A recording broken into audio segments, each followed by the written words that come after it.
Ir kas yra būtent tas mums labai aiškus įrodymas mūsų tikėjimo, yra Eucharistija. Mes šiandieną susirinkome čia ir švenčiame Eucharistiją.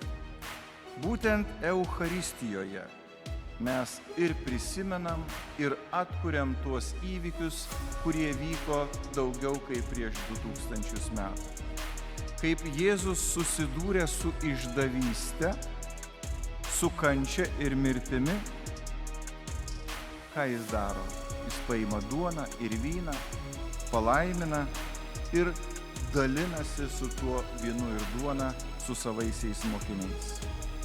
Tai tikrai galima sakyti, jog tai buvo tikriausias ir pats didžiausias vilties kupino tikėjimo veiksmas, kokį kada nors pasaulis yra matęs.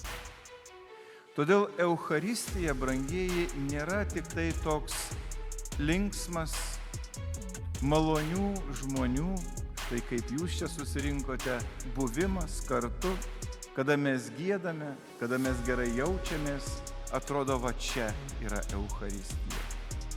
Taigi, pirmiausiai tai yra nepaprastos vilties išraiškos aktas, nepaisant nieko, kas mūsų aplinkoje vyktų. Šią akimirką, nežiūrint į priekį, kas begalėtų nutikti. Taigi mūsų tikėjimas ir labai aiškiai mus ragina ir toliau išlaikyti tą viltį.